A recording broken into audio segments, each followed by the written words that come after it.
Welcome to the Peaceful Parenting Podcast. I'm your host, Sarah Rosensweet, mom of 3 young people, peaceful parenting coach, and your cheerleader and guide on all things parenting.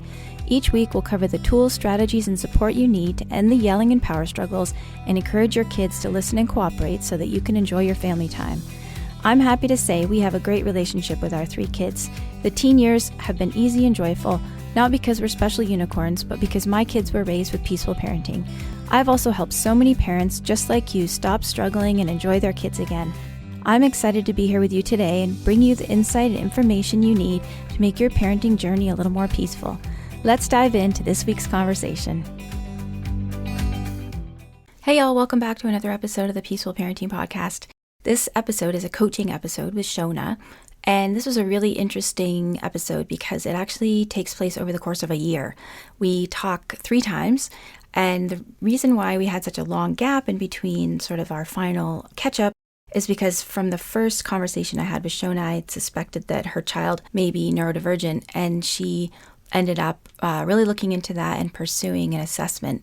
So we have a really interesting timeline of her challenges and some different realizations that she made. And then finally, if you stick around till the end, you will find out what happened with the assessment that they ended up pursuing for her son, Ronan. Seodhna's the mom of 3 boys, and Ronan is her oldest boy. He was 8 when we started the podcast recording, and then he turned 9, and she has 2 younger boys also. So let's dive into this super interesting coaching episode, and I'd love to hear your thoughts.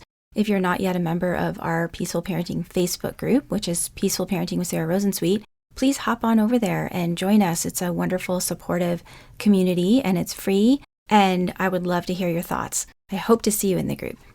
Hi, Seodhna. Welcome to the podcast. Thanks, Sarah. It's nice to be here. Can you tell me and tell us a little bit about yourself? Sure. So I'm originally from Toronto, but I'm married to a Namibian who I met here when I was in my early 20s. We've spent time as a couple both living in Canada, and then for the last 6 years, we've been back in Windhoek, Namibia. We have 3 kids, 4 actually. We have 3 together, and he is a firstborn. So Jerome's firstborn is Jared, 23 years old, who lives with us at home. And then together we have 3 boys, a house full of boys, I might mention. Ronan. You're really outnumbered. Yes, really outnumbered. Ronan, our eldest, is 8 years old, just started grade 3. And then we have Tiernan, who is 6, and he's just started grade 1, which is a big thing. And then we have our little guy, Finn, who's 4. And yeah, so I'm a mom. I also work in kind of the health coaching space, and I'm a public health consultant here in Namibia as well. And we have a wonderful life of adventure and camping and traveling around Namibia and Southern Africa. So yeah, that's just me in a nutshell. Okay, thanks. And why are you reaching out to me for some coaching? What's going on that you feel like you need some support around? Well, I mean, I think the primary thing is that I have an eldest boy, Ronan, who is a very strong personality, and that can be obviously a huge strength, and it is a strength, and it supports him heavily in his life. But at the same time at home, it's quite a demanding personality, and just since he was very small, it's a very intense personality and physicality, and somehow we seem to push up against one another quite a bit. And it's a difficult relationship for me at times, both a very rewarding one, I must say, but I've reached out because of the parts that are tricky for me. He's a sensory-seeking kid. He's quite physical. He's very strong in personality and in physicality. He likes a lot of order and structure. For anyone who's listening who doesn't know what sensory seeking means, you're working with an occupational therapist for him, right? Like you told me that before we started. Right. And sensory seeking, well, maybe you could explain it, how you understand what sensory seeking is. Well, how do I understand? I think you're probably better placed, but just that he's constantly seeking. That could be touch, it could be sensory, anything to do with the senses. His is really, he needs a lot of kind of, from young, he needed a lot of pressure and compression, and it provides a lot of, I think it's very grounding for him to have physical contact, touch, push, pull, that stuff around the mouth, chewing, audio, visual. So it's a lot of ways to regulate through how he feeds his senses. It's a nervous system input challenge, I guess. And there's some kids, and I'll just riff on what you said a little bit. There's some kids who are sensory avoidant, whose nervous systems are wired more than the average person to be sensitive to noise, touch, smell, all of that. And it dysregulates them when they have too much input. And then some kids' nervous systems don't register input the same way that someone who's typically wired, and they need more input to feel regulated than another person. So that's what sensory seeking is. And that can be really tough because I think this is what you've experienced. It causes kids to bump into other people, create a lot of chaos because they want that sensory input. Is that sort of what you experience with Ronan? Yeah. And I think actually the way you described it is really, it's perfect. So I didn't touch on it. He has a bit of both, where sometimes there's avoidance behavior and sometimes there's seeking behavior. And then of course, as a parent, we have to navigate that, and creating the conditions to seek as much balance in our family and our household and in that relationship between he and I, or he and his siblings, or so it's quite a tricky balance to strike as a family. So in terms of why I reached out, it's really just about, one, as a parent of a sensory seeking child, I need to be able to regulate myself and my own emotions and responses well to help him regulate. But what I'm not doing well is that I haven't quite managed to learn how to stay calm and regulated when I'm feeling the chaos of his, I guess, just to not overuse it, but the sensory seeking demand avoidance behavior. And I'm really struggling to strike a balance and to learn how to parent, such a demanding kiddo. Yeah, it's really tough. And it creates quite a bit of strain. And then I have cycles of guilt, of course, and I feel just really down about wanting to be the best, most peaceful, safe parent for him and space for him. And often I feel like I'm not able to deliver on that because it's triggering something also in me. Oh, I'm so Probably sorry. because I have three other kids to parent. Yeah, So yeah, it's that's so tough. You know, part of this work is it's about, yeah, we want to make our kids a little bit easier, right? Like we want to help them and support them so they have better regulation and help them with strategies to get more cooperation and all of that. But when you have a challenging child like Ronan, who's more an extra and he has the sensory stuff, it becomes more about how do we help ourselves respond in the moment, right? Like we don't have any control over him and his responses. All we can do is help ourselves with our responses.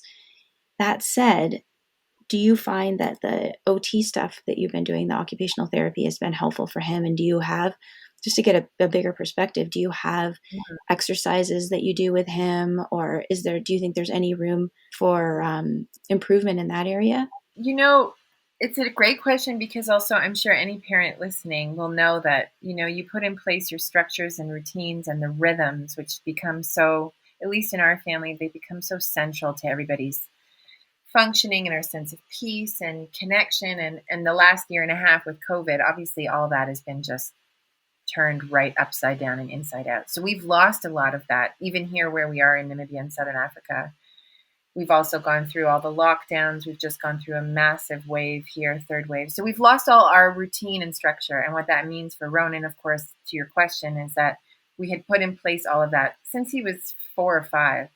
But it's been so on and off for the last year and a half. So school and then all the therapeutic interventions that we've introduced, and the school's been brilliant. But it means yeah, we're out of that routine, I think. And we're just starting school again, like I think you guys will now in Ontario soon. And so we're just finding our footing again. And the OT will start again at school. And it has been helping, to answer you. That was a bit of a long winded answer, but it has been helping. And we just have to keep him really physical and moving all the time. And he's a great athlete. So it's a real advantage to him. Mm-hmm. Yeah. You also mentioned in some of the preparation that we did before this call that some people at school had mentioned that they thought he might be on the spectrum. Yeah. Yeah. We had a therapist. We haven't done an official assessment, partly because I don't know, I haven't felt ready for that somehow.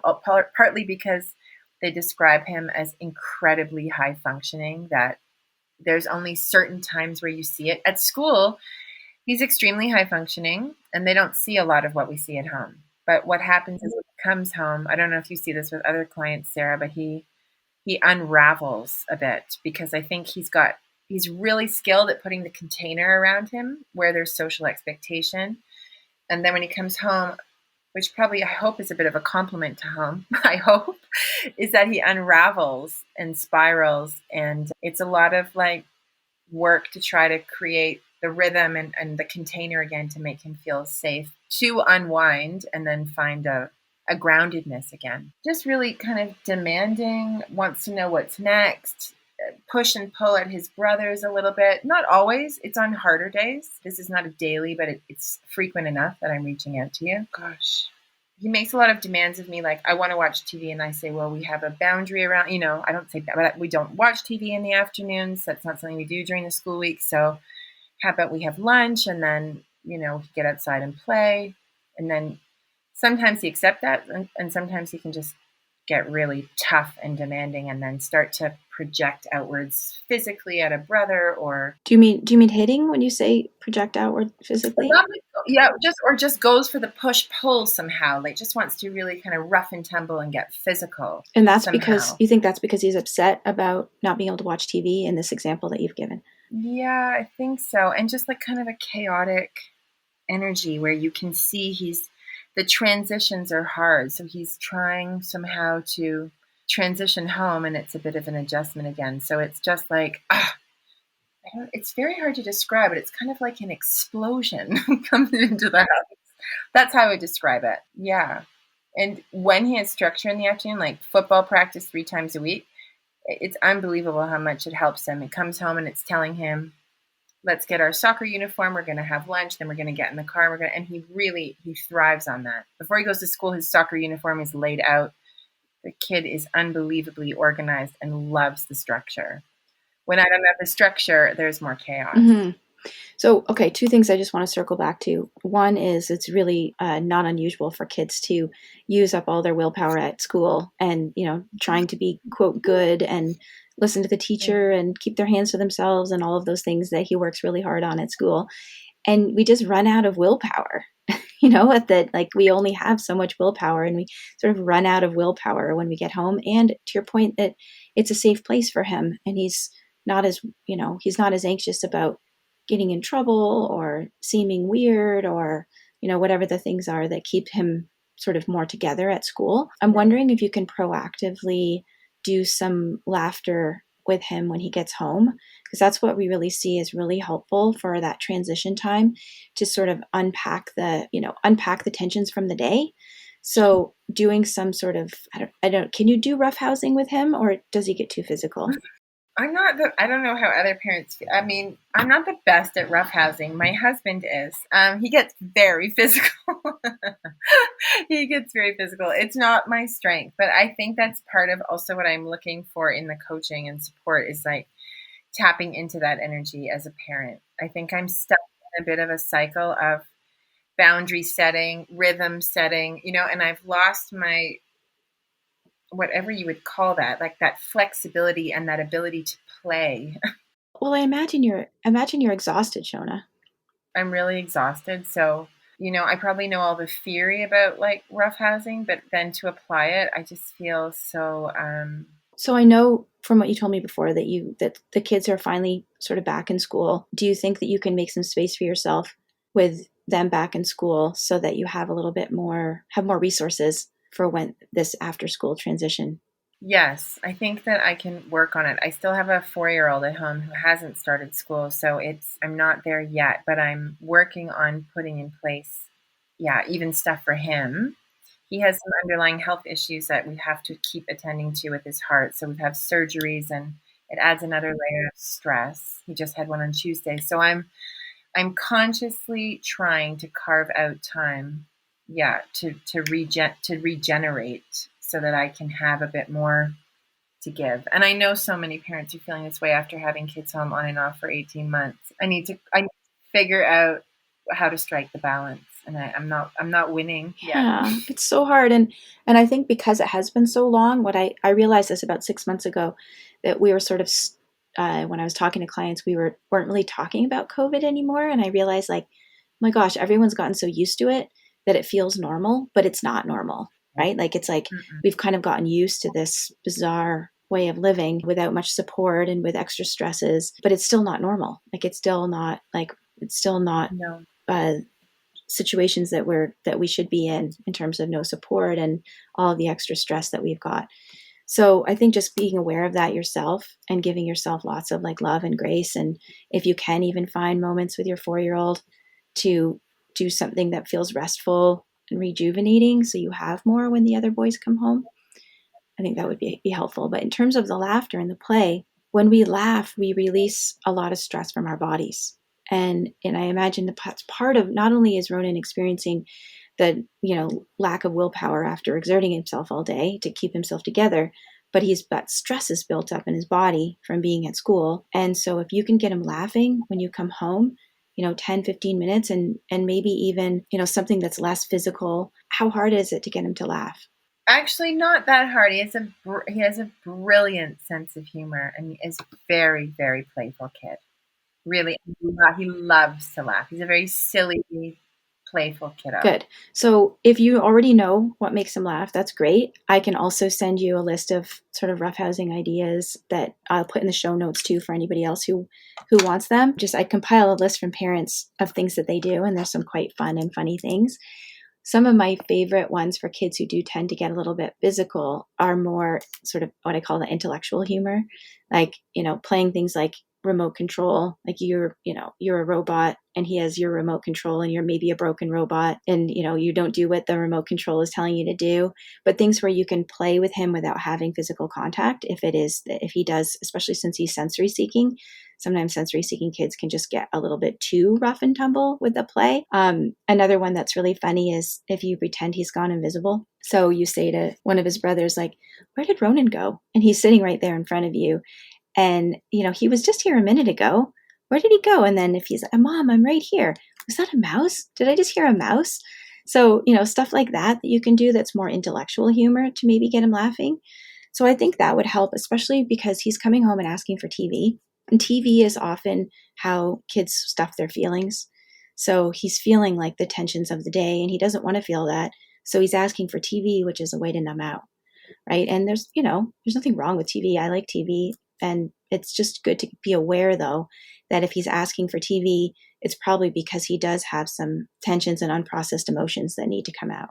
The other thing that I wanted to just circle back to is if he is possibly on the autism spectrum, you might want to look into getting a more official diagnosis for that, just because I know my own experience as a parent, my daughter has ADHD. She's actually super open about it, and it's really become part of her identity as a person with ADHD. She's 14 now. She didn't get diagnosed until she was 12 and a half. And learning about that neurodiversity has made a big difference for her in her life and also for us as parents, because things that we sort of saw as annoying or difficult or challenging or quote, bad behavior, specifically for her impulsivity, which when she was little, it seemed appropriate, but she didn't grow out of it, right? She sort of continued to be impulsive and it was seeming more and more unusual. That combined with a difficult transition to middle school was what ended up bringing us to get the diagnosis. It has been such a game changer having that diagnosis for her and for us in terms of, that's what, it's her neurodiversity that is making her act like this. She's not being difficult, right? She's not trying to act this way. She actually can't help it because of the way her brain is wired. And it's been really a game changer for her in terms of helping her understand why she feels different from other kids. So I think that a lot of people actually consider autism and ADHD to be on the same neurodiversity spectrum. And there's been a big movement lately, and I don't know how long it's gone on. I've just become aware of it in the last year or two in terms of autism as being an identity to be celebrated. And it reminds me of the deaf community, which has a very rich identity and culture, and that's happening in the autism community now, and that there are a lot of people who are autistic adults who really feel that this is part of who they are, and they actually reject the high functioning, low functioning labels. And so obviously I've never met your son. I have no idea if he's autistic or not, but if you can look further into that, I think it might be helpful for your family to just have that more information if that is something that's going on for him, and to help him understand himself better if that is something that's going on for him. Yeah, it's really helpful. It brings up so much for me because There's been so many examples over the years because he's turning 9 in October, and he's just started grade 3 in. I think he's shown me since he was so little, which I told you in the intake work, that he's shown me his, I don't know how to describe it, but how neurodiverse he is, in how, yeah, the impulse, a lot of what you said about your daughter, the impulsivity, the things that even when he was 4 versus now when he's this big 8-year-old, and he's still, of course, he's still small, but he's getting older, and some of the things, yeah, I think it would just help me have more compassion, because I think what happens is you lose compassion for your child when you think it's bad behavior, and you think that they're not listening, or they're not behaving. Or I told you the example, we were at the coast recently and we were riding our bikes along this beautiful promenade, and my husband and I were really struck. We were exhausted. We were trying to have a holiday, but we were tired. And he just kept riding his bike into his brother's the whole time. And there's a whole open space and freedom to ride for kilometers. And he just constantly needed the contact and the feedback and the input. And it was driving me. All I can say is I was lacking compassion. And I said to Jerome, I think this is all his seeking, input behavior, but it's so hard when the brothers end up getting hurt or frustrated, or it's just becoming really exhausting. So I think your point about helping to just maybe get clarity on a diagnosis could help us as well as parents, Yeah, it helped us a lot. I tend to have a lot of patience, and so it wasn't bugging me as much as it bugged my husband. But the like constant interruptions and the telling her don't do this, don't, and she couldn't stop herself. And like hearing from the psychologist who did the assessment for her, she said kids with ADHD know the right thing to do, they just can't make themselves do it. And as I think that it is the same neurodiversity spectrum that we're talking about, Ronan probably knows the right thing to do. He just can't make himself do it. That is exactly how I would describe Ronan. And he's actually such an expressive kid. Like, he's able to really articulate, because I've worked with him since so young, to articulate the feeling. And he's actually been able to tell me that since he was so small. I don't know why my body did that. I don't know why my body wants to do that, Mommy. I know that you said to do it this way, but I just felt this need that I needed to do it that way. Or sometimes he really hurts his brothers in the rough play. And I say, geez, Ronan, we've talked about this so many times. The play is just too rough. He's like, I know. I'm so sorry, Mom. I don't know how to make it less strong. He's really able to articulate where he seems to feel disconnected from that ability to turn off or redirect, or, yeah. And I'm just, yeah, it's why I'm reaching out, because, I realize he's turning 9, and I just feel like it sets off, unfortunately, a cycle, a vicious cycle at home of, then you parent in a way that you don't feel good about. And I yell. I've done your course about yelling. Unfortunately, I haven't finished it yet, and I haven't quite succeeded. I really want to yell less, have more compassion. Yeah. Well, So that could be a possible missing piece of why it's been, so challenging over the years to do the work, because you are possibly missing a piece about what Ronan's actually capable of. Yeah. That makes me feel not what, just, the regret, or because I did start the process, and then I think of having him diagnosed, and then I think I got cold feet, or I'm not entirely sure what my rationale was, but I didn't follow through with it. And I think I feel from this conversation motivated to follow through with it, to support him, support us, Yeah. I mean, first of all, the regret, of course, that's natural and completely understandable. And I feel regret for having been so patient with my daughter that we didn't get a diagnosis sooner, right? Which is crazy. Like, I feel regret for being so peaceful, because I think that other parents might have been like, what the heck's wrong with this kid? Like, we need to get some help here. But I was just so patient with her that I didn't, right? And so now I think, oh, all these years where she struggled in school and with, different things. And if we had known this earlier, her life would have been a lot easier for her. And I also have to forgive myself because you don't know what you know until you know it, right? And we have to forgive ourselves for what we didn't know. And today is a new day, and we'd never get anywhere by beating ourselves up.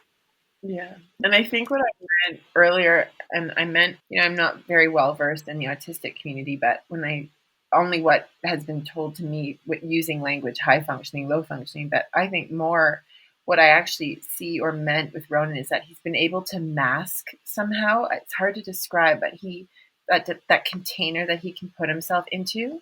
I don't know if you're aware of this, but that's a word that they use in the autism community. That's actually what they call it, is masking, where you try and act as neurotypical as possible to fit in, right? And that is Ronan to a T. Yeah. So the small amount that I know about it, and I'm by all means not an expert, but from what I've read and heard, a lot of people who are autistic find it exhausting to mask all the time, right? And they really want to just be seen for who they are in their neurodiversity and celebrated for who they are. And I will send you some resources, some wonderful resources. There's a woman called Christy Forbes who's in Australia, and she's my favorite resource I found so far for that, celebrating autism and neurodiversity. And she's autistic herself, actually. And so I'll send you some resources and I'll put them in the show notes. But I think also, I imagine that part of the reason why you didn't proceed with any sort of diagnosis is because it's scary as hell to think that your child might be neurodiverse or autistic. Yeah. I think a lot of parents see that as bad news. And I guess that's what I want to bring to you today, is that it also can be really good news and like beautiful news. I hear that actually, and that's what I'm feeling somehow. I'm crying a lot because I think it's a release from relief, that I've been holding it for so long. It's a lot of, just a lot of holding, and I think I feel some relief actually. And what's so difficult for me, to be honest, is that I mentioned at the beginning of the show that I have a 4-year-old who has a congenital heart defect, and so I'm feeling really I'm feeling really exhausted from general parenting, but then it's just so above and beyond what I feel like. And, with Ronan's demands and then the demand of a child with a heart defect and the operations and the medical and the underlying health issues, it's just starting to feel like a lot.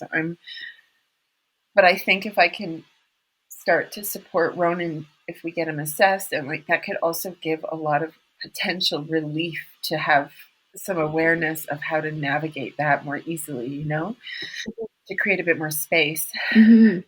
And when you think about it, also, it could be a relief for him, and some self-regulation challenges for anybody, neurotypical or neurodiverse, for anyone, come from their feelings of like unprocessed emotions and difficult feelings. And in peaceful parenting, we talk about the full backpack, right?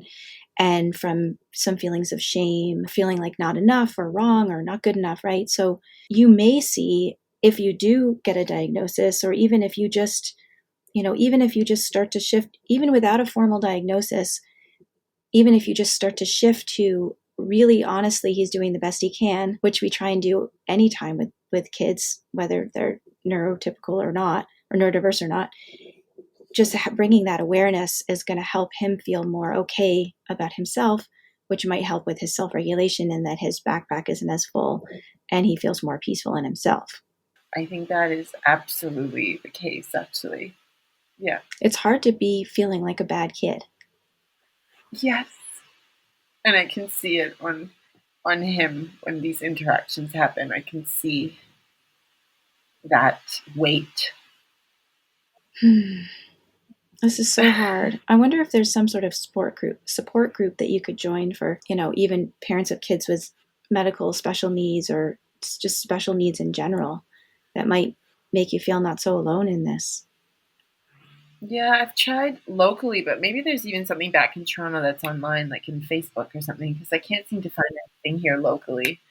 where I am in Namibia, but because I have such a strong connection to Toronto, that would also feel, yeah, potentially very supportive. I agree. Mm-hmm. It's hard to feel like you're the only one who's struggling with all of this. Yeah. Yeah, my backpack feels pretty full. Yeah, you definitely have a full backpack. My prescription for grown-ups with full backpacks is to watch a lot of sad movies and sad YouTube videos. Oh, that's interesting. Because, I've been doing the opposite. I've been only watching funny things to make me laugh. Well, laughter also empties the backpack, and that's why we talked about that a few minutes ago about getting Ronan laughing when he comes home. But crying is the best way to empty the backpack, and that's true for him also. Like if he can cry, I don't know if he cries very much, but crying is the best. There's a wonderful YouTube video called PD the Rescue Dog. If you need to cry and you don't have time to watch a whole movie, I would look up PD the Rescue Dog and watch that movie or that YouTube video. Okay. For crying. Yeah, I'm making a note. yeah. I mean, Awesome. laughter is great, but tears are really what's needed, I think, sometimes. Yeah. But this alone, just talking to you, I wasn't planning on crying with you. But that was it was a release. You're not always aware how much you're holding until you start to share. When we started off the call talking about, we can't change our children most of the time, although there are some things that we can do that will improve their behavior and improve their regulation. This work is mostly about ourselves, right? And it's always around call 2 or 3 with clients where they say, this isn't even about my kid, right? This is Yeah. just about me, what I'm bringing to the situation. And that's the invitation that I give parents. Like, do you want to do that work that you need to do to, look at what's going on inside and empty that backpack and give yourself more compassion so you can give your child more compassion. And I think that's probably what's being called to you right now. But yeah, that is absolutely what's coming up for me. But I can't possibly parent from a place that feels good right now because it's in your language, the backpack is too full. I don't have compassion for myself. I don't have compassion for anybody right now around me. My kids made me. Everything just feels too demanding. So yeah, I feel that very profoundly right now. Well, and I think a lot of parents too who have challenging children, there's a thought in the back of their head, I made this, right? If I Yeah. had been different, if I had been better, my child wouldn't be so challenging. And I just want to tell you that that's not true. You have a challenging child, and he was Yeah. born that way. Whether he's neurodiverse or not, we don't know, but he definitely is a challenging child, Yeah. right? He definitely is. And that wasn't something you caused. It's not through bad parenting that he became challenging, and I know you have had some struggles with self-regulation. So maybe that caused more conflict between him and you. So I'm not saying there's no room for improvement, but you didn't make him challenging. And even if you had been the most peaceful parent in the world, he would still be challenging. I was totally peaceful with my daughter. She's still neurodiverse. She still has challenges. And I will say that it really helped my husband a lot to have her have that diagnosis because he would get a lot more easily frustrated with her and the interrupting and impulsivity and now I think he can remind himself she's not doing this on purpose, right? She can't help it. I think that would help me. Mm-hmm. And so I think when Just already and shifting to that already, just based on this call, yeah, that's just so helpful well, I think when Ronan to hear. says he does the quote wrong thing again and he says, I don't know why I do that, I think you can just say, I know, buddy, it's so hard, isn't it? Right? Just empathize with him. It's so hard when you know the right thing to do in your head and you can't make your body do it. And maybe you could ask him if there's anything that you could do that would help.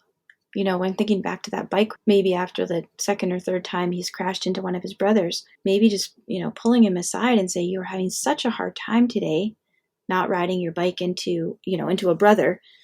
Is there anything that daddy or I can do to help you? Like, you talked about the pressure helping him, like the, physical pressure. Maybe if you'd taken a few minutes and like rolled on the ground together, steamroller style or hugging him really tight or something like that. I don't know that much about sensory processing stuff, but just going off what you said, or maybe like, jumping up and down for a few minutes or something when you see these issues coming up, like just trying to continue on the bike ride clearly didn't work. No, it didn't work. No, that was a big fail. Yeah. And at home, sometimes, we can send them out. We're very fortunate and blessed to have a big yard and a trampoline. And we have a little mini kind of soccer pitch. He's a big football player. So I can send him out or, get the boys playing football or 100 jumps on the trampoline or big flips. He loves all that stuff. And I can see the impact. It really, really brings him back down, kind of into his body, I would describe it as. Yeah, or in the earth. I can see that he can connect better, eyes to eye, ears are open. Like there's just kind of a different perspective 100 jumps later. Do you have a weighted blanket? No, I don't actually. So I would get him a weighted blanket. And you can also get weighted vests. So that's something that he could, sleep with a weighted blanket. Actually, I'm not neurodiverse, but I love my weighted blanket. It really helps me sleep better. And so a weighted blanket and also a weighted vest that he could wear that gives that deep pressure all the time. It might help him. Yeah. And I do actually think that the OTs here locally have them actually. Yeah, so you might look into that. Mentioned it before, but we've never followed through with that. So yes, I will follow up with that. Yeah. Okay, good. Well, let's keep our 2 weeks from today the same time, because also maybe just that what we talked about today is going to make a difference in how you're feeling. There's a lot for me to work on, My mom actually said to me like 2 years ago, Seodhna, maybe just start I can't articulate it. I can't remember exactly what she said, but it was along the lines of maybe don't wait for a diagnosis to start to shift already to that idea that he's not necessarily neurotypical. And so there's a neurodiversity there. I think she was using slightly different language, but maybe go there already with your thinking and your approach and your compassion, and that might just help you. And I have experimented with it, but the pin it didn't drop. It didn't land the way it's landing today for me somehow. Well, I think it's a testament to your strength and willpower that you wanted it to be different. And so you were going to proceed as if it were different and as if you could do something to change the way he is. Yeah. So let's talk in 2 weeks and we'll see how things have been. And I look forward to hearing.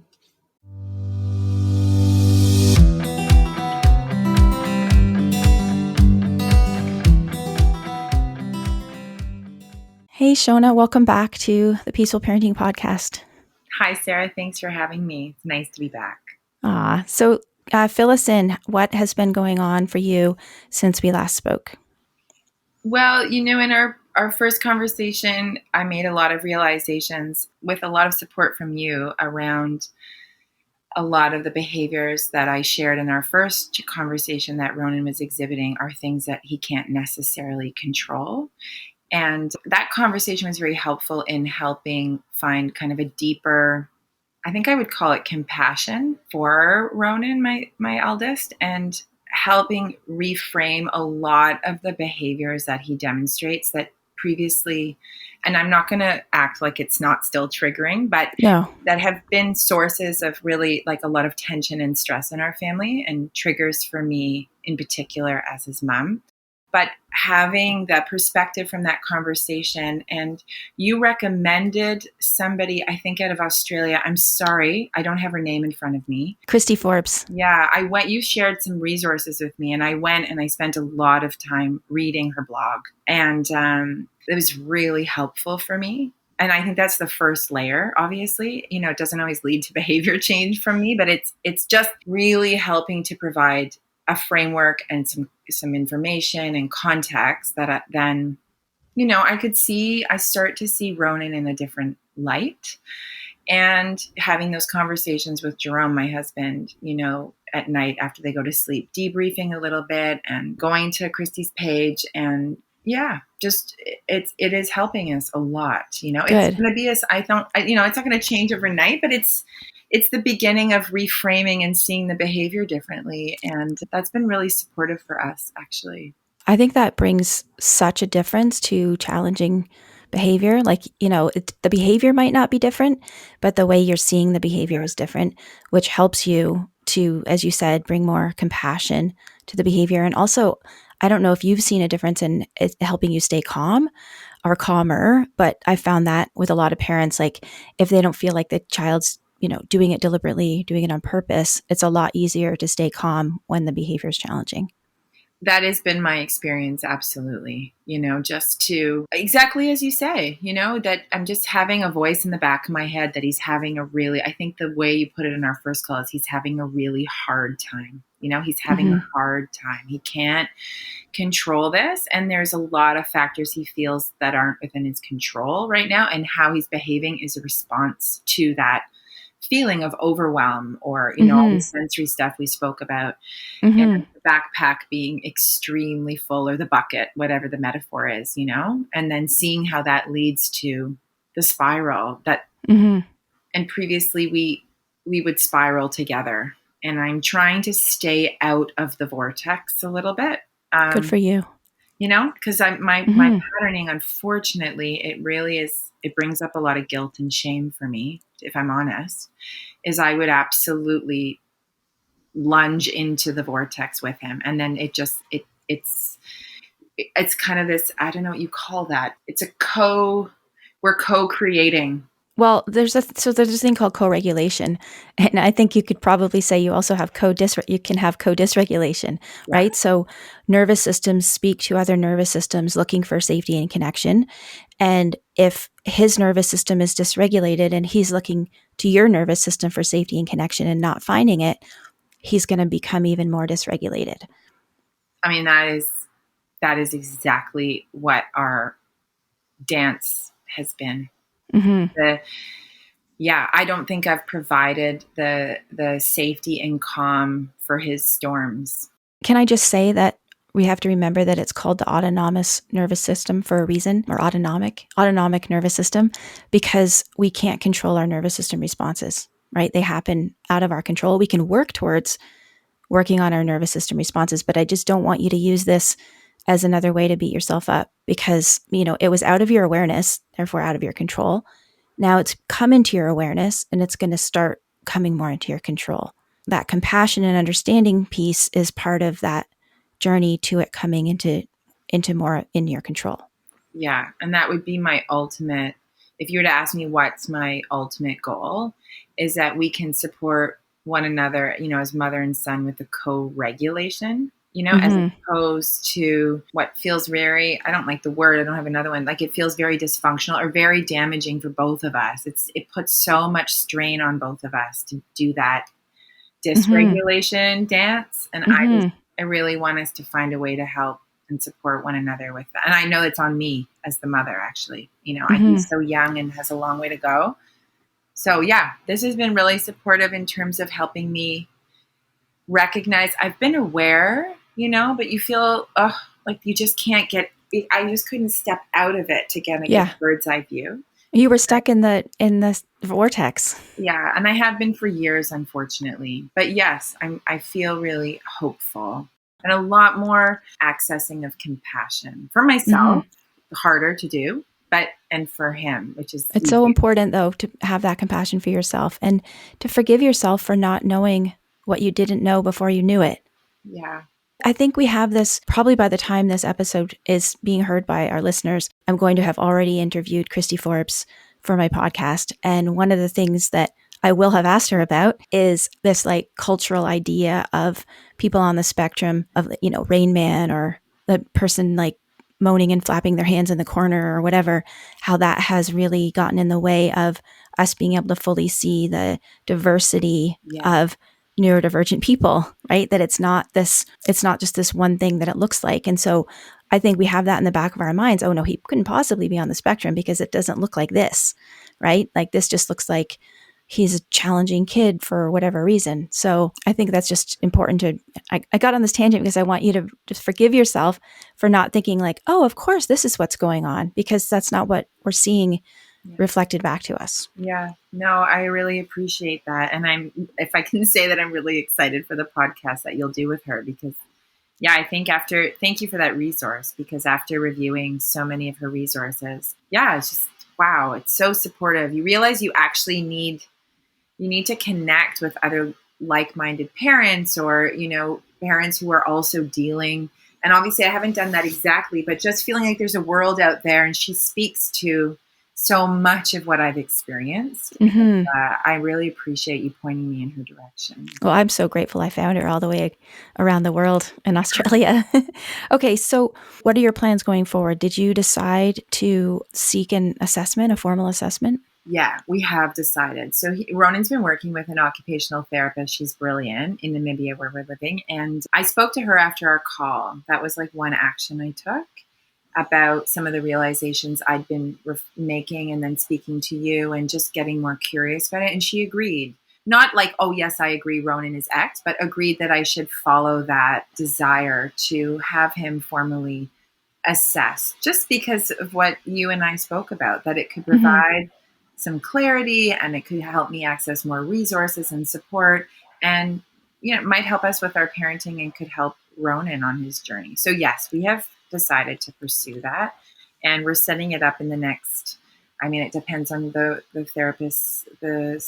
She's a clinical, I think she's a child psychologist. Yeah, it's a psychologist that Yeah. that people want to do an assessment for. Yes, and she's quite experienced in this area. And Ronan has worked with her in the past, and we've spoken about it. COVID hit, and we never saw that through. So here we are, Yeah, almost like 2 so years many other later. things in the world and so many other people's life. COVID hit and then Oh, everything fell apart. everything just was on hold, and then our conversation has reignited a lot for Okay, good. my husband and I. Yeah, And I just want to point out for you and for anyone else is that I think the assessment is helpful for parents and teachers to understand the child better, but also for the child to understand themselves better. yeah, And, I witnessed that with my daughter with her ADHD diagnosis, which she's very open about, so I can talk about it. She's given me permission to talk about, but also with some adults who've gotten diagnosed later in life who later look back and they get their diagnosis and they look back and say, that explains everything.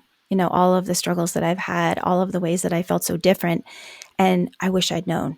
I wish I had known when I was a child why I felt different, why I didn't, connect the same way other kids do or whatever it felt like for them. So I think that it would really help Ronan too, if absolutely. indeed he does have a diagnosis, to be aware of that. And, as Christy talks about celebrating our uniqueness and celebrating our difference is a wonderful way to look at it. Yeah, I agree with that. And Ronan, because he's approaching 9 in the next month, he also has developed some language himself around noticing some differences, for Mm-hmm. himself. Mm-hmm. Speaking to me when we debrief things where, there's been incidents or loss of control, different things. And then he says, like, I really felt, Mom, like I couldn't control that, or I don't know Mm-hmm. why I do that. So he's also starting to notice these things for himself as well. So it's helpful to be able to process that with him. I do my best, but I also Mm-hmm. recognize that I need help with that Yeah. to validate that for Ronan and to support him through that.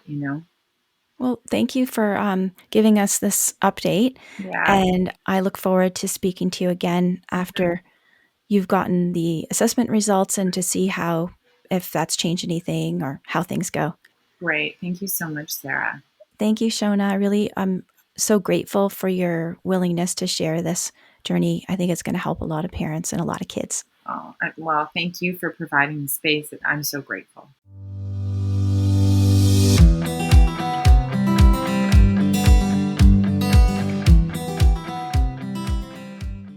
Hey, Shona, welcome back to the podcast.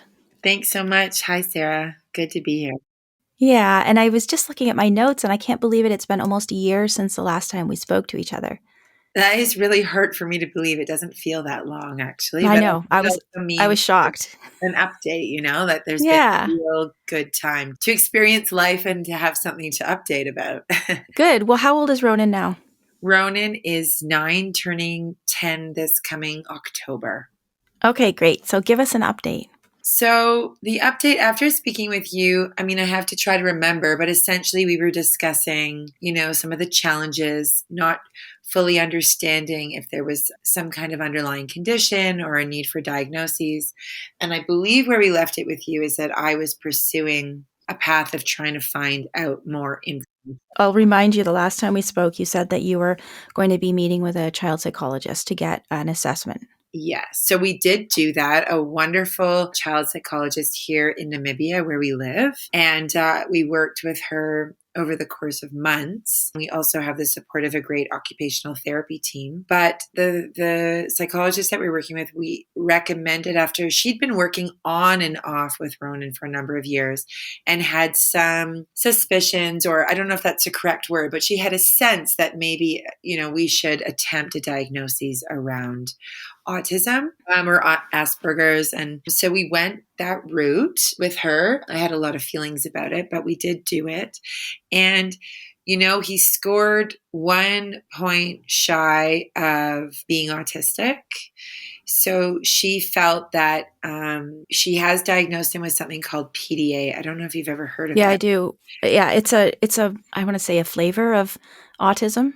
Yeah, it's like, I think the language now, at least in Southern Africa, and the language coming out of, the neurodiversity circles in Southern Africa, is it's like an essence condition. So it's like an essence, they call it, I think it's essence conditions of autism. So it's, Oh, we should say what PDA stands for, even though it's a horrible. well, I don't love the language, so we've been No. reframing it, but the language officially is pathological demand avoidance. The language that a lot of circles of people who identify as PDA have reframed the language, and it's persistent demand for autonomy.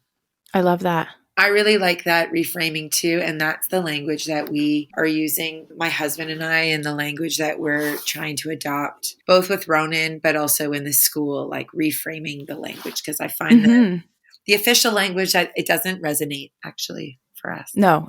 And I think a lot of people in the PDA community find that as well. So I love that they've come up with a new meaning for the acronym, abbreviation.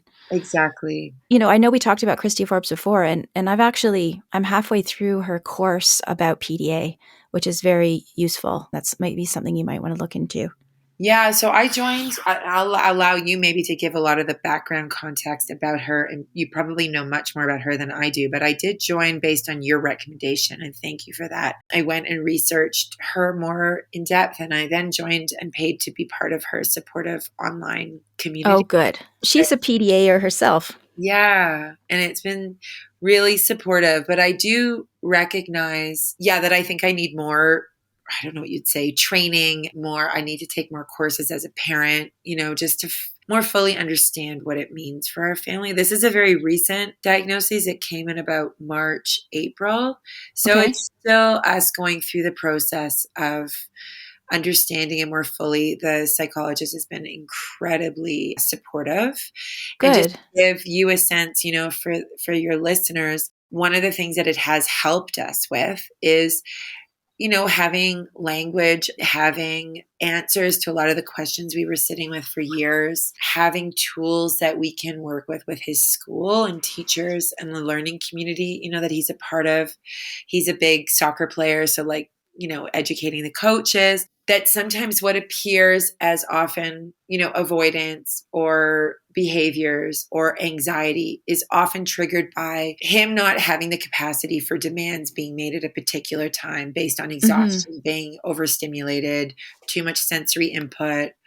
These are the kind of kids who, in Ronan's case, he holds himself together incredibly well. I think I said that on the previous time we spoke on your podcast. And then the fallout was often that he would come home, and then the language they use in PDA is that the mask comes off. Yeah. So he wears a really effective mask at school, which allows him to cope and integrate and meet the demands of school. But then what was happening is he was coming home, and really, I think the anxiety had built up all day. And then there was, I don't know if the language of meltdown is appropriate, or just kind of falling apart, just a safe landing space where he could just kind of take off the mask and collapse, whatever that meant. Meltdown, anger, frustration, exhaustion, which was really stressful, and it has been really, really stressful. So we're learning how to manage that better. I think when we bring the school community along, it means they're more aware, and we're also helping Ronan understand his neurodiversity, which we believe already is allowing him at times to take the mask off, or maybe wearing half a mask, So being more himself.